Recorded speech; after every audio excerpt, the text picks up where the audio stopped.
Rockhopper here, and today I'm going to show you how to make a super simple and effective camp cooler for free.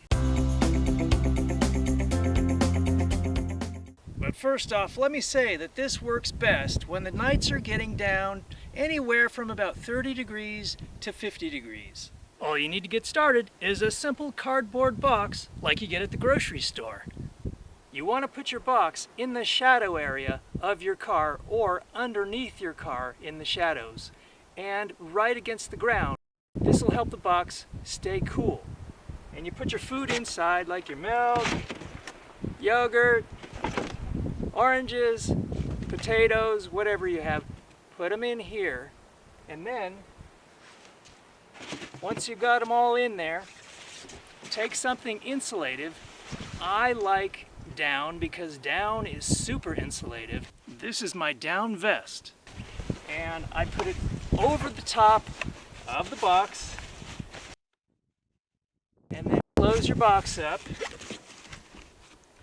and then grab like a rock or something and put it on top of the box, and this will keep your food cold for quite a long time. So what happens is you've got the shadow, you've got the cool of the shadow, you've got the box against the cool ground.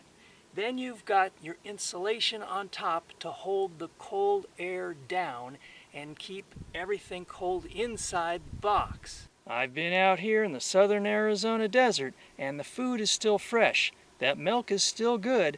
I got the milk around 10 a.m. on Saturday, so you've got Saturday, Sunday, Monday, Tuesday, it's Wednesday, that's 5 days. The milk is still cold, so it'll probably last all the way to tomorrow if I wanted to.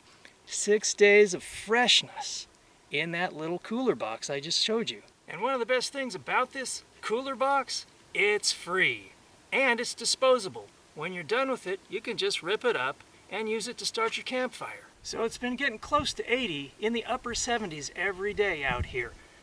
Let's try the milk, and I'm pretty sure it's still good and cold. Not much left, but yep, it's still nice and cold. The cool air of the night has kept it pretty cool, and as long as you insulate it throughout the day, it'll stay cool. And I know it stays cool because throughout the day, I'll have a little bit of milk or pour it on some cereal, you know, whatever. And it's cold even at 2 or 3 in the afternoon. The nightly lows have been averaging around 44 degrees. Remember, you want to keep your box on the ground and in the shadow all day long to keep it effective. You want to make sure you keep the box as sealed up as possible, including keeping these little side flaps closed. So there you have it, a simple and effective cooler that's disposable and costs nothing. I hope you enjoyed learning how to make this simple cooler. Don't forget to subscribe and click that notification bell so you can be informed every time I upload a new video. Hit that like button, give me that thumbs up. Don't forget to share this video with all your family and friends. Until next time, this is the Rockhopper. I'll see ya.